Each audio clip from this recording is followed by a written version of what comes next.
J'ai cru pendant longtemps qu'il fallait se battre pour changer le monde, pour changer les choses.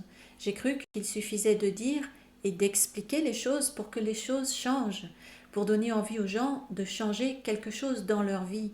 J'ai cru qu'il fallait continuer à chercher une activité extérieure qui m'apporterait le bonheur, un métier valorisant et épanouissant, des relations harmonieuses.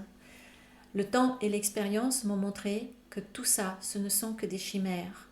Ce sont d'autres illusions dans la grande illusion cosmique, dans la grande illusion du monde. Et quand j'ai rencontré un cours en miracle, je me suis dit, enfin, quelque chose qui répond à mes questions. Enfin, j'ai trouvé le chemin qui va me ramener chez moi. Je savais bien que quelque chose clochait ici, et maintenant j'en ai la confirmation, l'explication et la solution. Alors, j'ai commencé à apprendre comment faire pour me libérer complètement et définitivement de ce cauchemar que j'ai pris pour la réalité, comme la plupart des gens ici. Avec un courant miracle, j'ai appris que si nous vivons dans un monde malade, c'est parce que nos esprits sont malades. Si nous vivons dans un monde fou, c'est parce que nos esprits sont régis par la folie.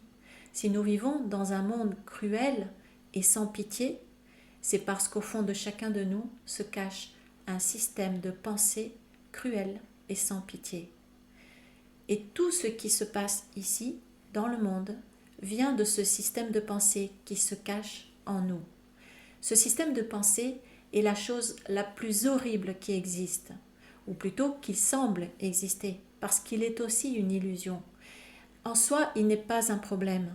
Le problème, c'est que nous le croyons, et cela sans même nous en rendre compte, comme de tout le reste. Nous ne savons pas que nous avons un tel système dans notre inconscient, et nous savons encore moins qu'il n'est pas réel, et que le vrai problème, c'est que nous y croyons.